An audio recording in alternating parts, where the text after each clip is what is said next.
Positive nature. அந்த பொண்ணுக்கு நான் இப்படிதான் வேணும்னு முடிவு பண்ணிட்டா. அதாவது பழமொழி சொல்லுவாங்களே, கொலையும் செய்வாள் பத்தினி, இந்த மாதிரிலாம் எதுக்கு சொல்லியிருக்காங்க அப்படிங்கிறதெல்லாம் வந்து வரும்போது நம்மளை அறியாமல் இதெல்லாம் பழசெல்லாம் மைண்டில் வரும்போது எனக்கு நீ தான் வேணுங்கிறதுனால அந்த குழந்தைய வந்து தான்னா அப்படின்னு சொல்லி தைரியமாக வச்சேன். அது வந்து ஜனங்க வந்து அந்த நேரத்தில் திக்குன்னு இருந்தால் கூட அதுக்கப்புறம் ஒத்துக்கிட்டாங்க. அது ஜனங்கக்கிட்ட இன்னொரு பெரிய சைக்காலஜிக்கல் ஒரு பாயிண்ட் இருக்குது. இந்த மௌன கீதங்களில் வந்து நான் தப்பு பண்ணியிருப்பேன். சம்சாரம் இருக்கும்போது நான் வேறு இடத்துல போய் தப்பு பண்ணிட்டேன். அதுக்கப்புறம் நானே தான் வந்து உளறிடுவேன் மனசு கேட்காம. அந்த படத்தில் அதுக்கப்புறம் சரிதா வந்து டைவர்ஸ் பண்ணிட்டு போயிட்டான்.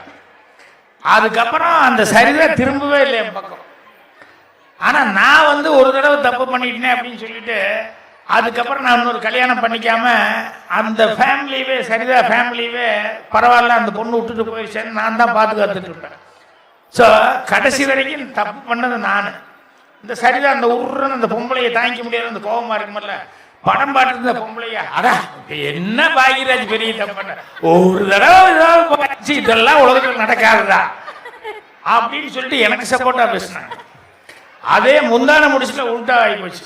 என்னன்னா அந்த பொண்ணு தப்பு பண்ணா, அது குழந்தைய தான்னா, அதனால நான் கூட படுக்க மாட்டேன் அப்படின்ட்டேன். அது இன்டர்வலுக்கு அப்புறம் நான் அப்படியே போயிட்டு இருக்க படம் பார்க்குற பொம்பளைகளுக்கு என்ன ஆச்சு, லேடிஸ் எல்லாம் மெயினாக வந்து தப்பு பண்ணது பரிமள அவளை விட்டாங்க. என்ன அடா என்ன இந்த பாகியராஜ் நீ வேணும்னு தானே தான்னா, இதுக்காக போய் தள்ளி படுக்கிறான் என்ன ஆயிரம் போது படுத்தா அப்படின்ட்டு அப்படி வந்துட்டாங்க.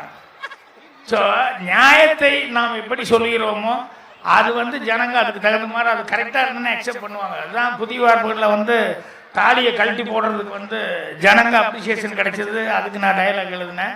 அதே நேரத்தில் வந்து தாலியை கழட்டக்கூடாதுன்னு அந்த 7 நாட்களில் டைலாக் எழுதும் போது அது காரண காரியம் கரெக்டாக இருந்ததுனால அதுவும் கிளாப்ஸ் அடிச்சு என்ஜாய் பண்ணாங்க. ஸோ மக்கள்கிட்ட அந்த சென்டிமெண்ட் அப்படிங்கிறத எப்படி நம்ம சொல்கிறோம் அப்படின்னு சொல்கிற விதத்தில் தான் அதெல்லாம் இருக்குது. Super sir.